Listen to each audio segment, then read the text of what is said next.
Yes, Jumani, also known as Juby and Watchner, is always Arsenal. It's always Arsenal, and we have secured yet another win. We didn't secure the top four yet, but yet another win. 2-1.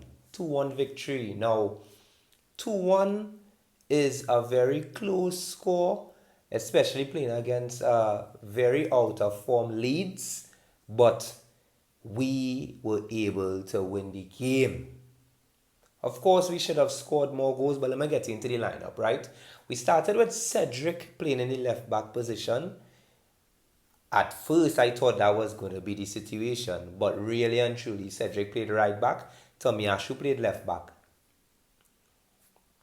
Yes, Jumani, also known as Jubian Watchner, is always Arsenal. This time, Arsenal with a 2-1 victory over Leeds. And of course, it could have been a better scoreline, but we got the victory. We secured the win.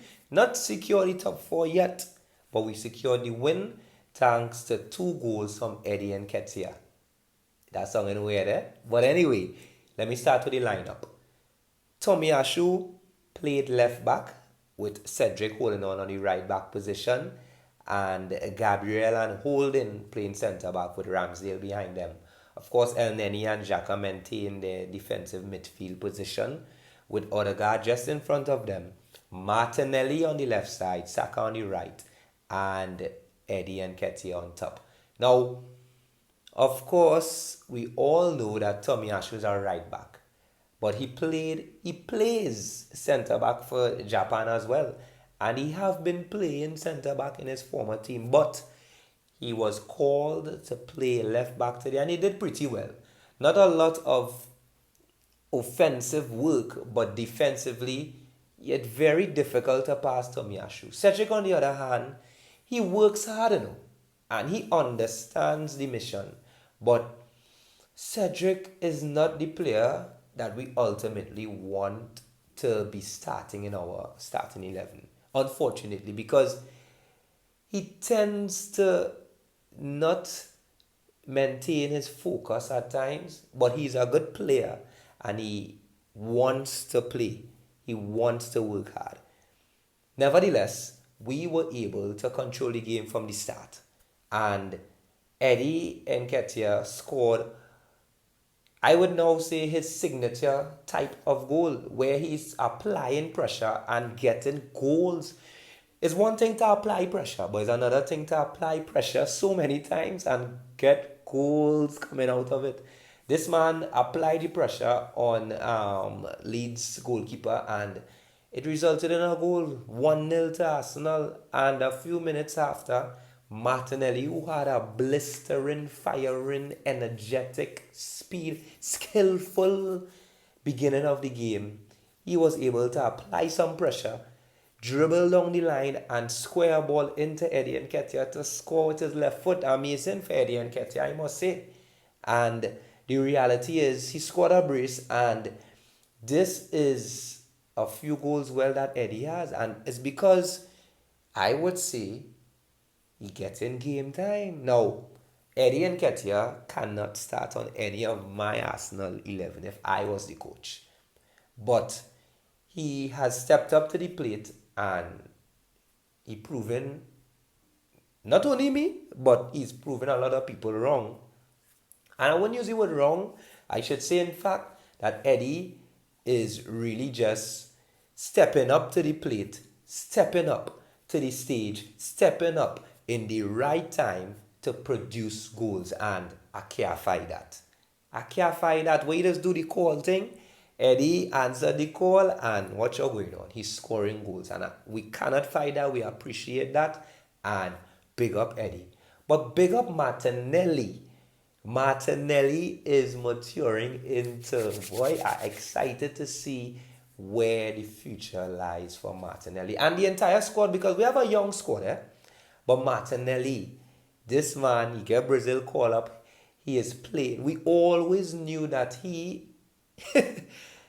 a difficult player to defend against. And it's because when he holds on to the ball, sometimes he holds on too long. But when he holds on to the ball, he almost remind me of Alexis Sanchez.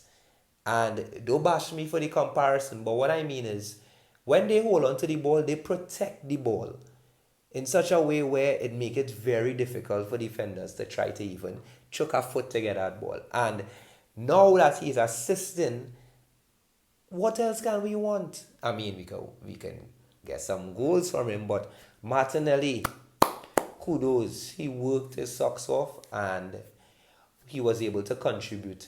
And of course, the team is young and we should have scored, including Martinelli, we should have scored and extended the lead. But the reality is that is where we need to elevate as a team. From management straight to players, we need to elevate and understand that this is a professional league.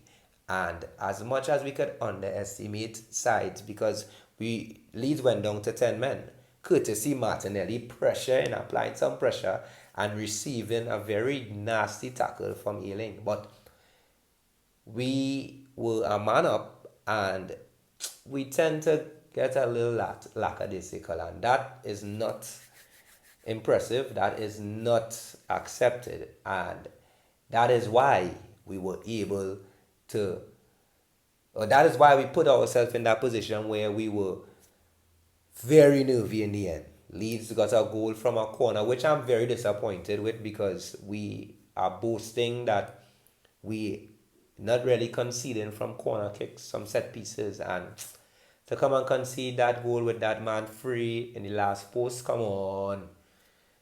And it goes back to the fact that our players need to maintain focus and understand, regardless of how much players we're playing against or the opposition we're playing against, we must maintain a standard at all times. Now, going into the game against Tottenham is still a big game. Now, we have a good cushion, but we can't afford to get carried away and feel like, hey, just one win away from securing the top four now. We need to maintain a certain level of energy, a certain level of skill, a certain level of unity, and definitely a certain level of concentration going into that Spurs game. And we playing away from home, and we have an advantage, but we need to really get a victory and secure the top four, because watch now, is always Arsenal.